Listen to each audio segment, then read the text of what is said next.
இன்னைக்கு நம்ம வீடியோவில் காலிஃப்ளவர் பக்கோடா எப்படி செய்யலான்னு பார்க்கலாம்.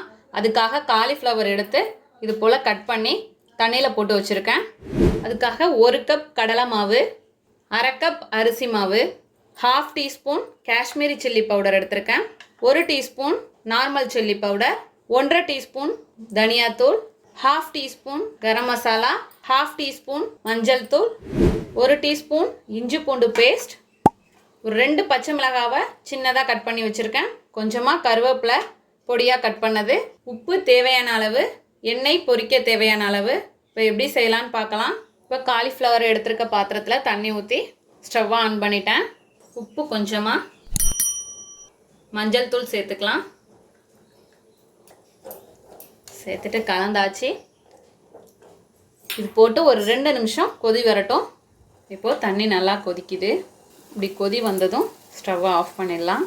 ஒரு 2 நிமிஷம் இந்த தண்ணியிலே இருக்கட்டும். காலிஃப்ளவர் 2 நிமிஷம் கழித்து ஃபில்ட்ரு பண்ணி நார்மல் வாட்டரில் வாஷ் பண்ணி எடுத்துகிட்டு வந்துடலாம். இப்போது இது போல் ஃபில்ட்ரு பண்ணி எடுத்துகிட்டு வந்துட்டேன். இப்போ இந்த காலிஃப்ளவரை ஒரு பவுலில் மாற்றிக்கிறேன். இதில் கடலை மாவு, அரிசி மாவு, red chilli powder, Kashmiri chilli powder, மல்லித்தூள், கரம் மசாலா, இஞ்சி பூண்டு பேஸ்ட்,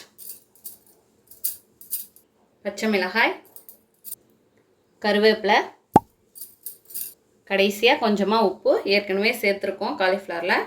இப்போ இந்த மாவுக்காக கொஞ்சமாக இப்போ எல்லாம் சேர்த்தாச்சு.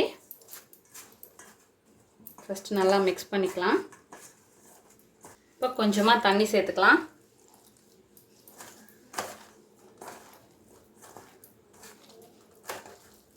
இன்னும் கொஞ்சம் சேர்த்துக்கிறேன். இப்போது இந்த அளவுக்கு நல்லா கலந்து எடுத்துகிட்டு வந்துட்டேன். இப்போ எண்ணெயும் சூடாக இருக்குது. இப்போ இதில் கொஞ்சமாக பெருங்காயத்தூள் சேர்த்துக்கிறேன். நான் ஃபஸ்ட்டு இன்க்ரீடியன்ஸில் சொல்லலை, கொஞ்சமாக சேர்த்துக்கிறேன். சேர்த்துட்டு கலந்து வச்சுக்கலாம். கரெக்டாக இந்த அளவுக்கு செஞ்சு எடுத்துகிட்டு வந்திருக்கேன். இப்போ எண்ணெய் சூடாயிட்டுனா லைட்டாக ஒரு ட்ராப் மாவு மட்டும் போட்டு பார்த்துட்டா இது போல் உப்பி வரணும். இப்போ கரெக்டான பதத்தில் இருக்குது. இப்போ இதில் காலிஃப்ளவர் ஆட் பண்ணிக்கலாம்.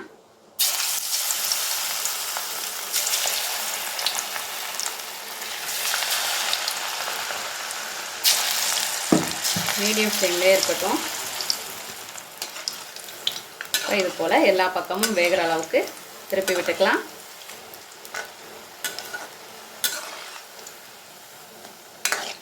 கோல்டன் கலர் ஆகணும், வேகட்டும்.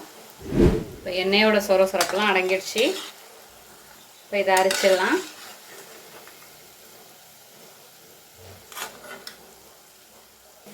அரைச்சிட்டு பிளேட்டில் மாற்றி வச்சுட்டேன்.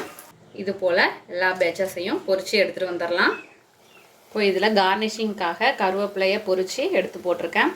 அவ்வளோதான், நம்மளோட அருமையான அற்புதமான காலிஃப்ளவர் பக்கோடா தயாராகிடுச்சு. இதே போல் நீங்களும் உங்கள் வீட்டில் செஞ்சு பார்த்துட்டு எப்படி வந்துச்சுன்னு கமெண்ட்டில் சொல்லுங்கள். தேங்க்யூ.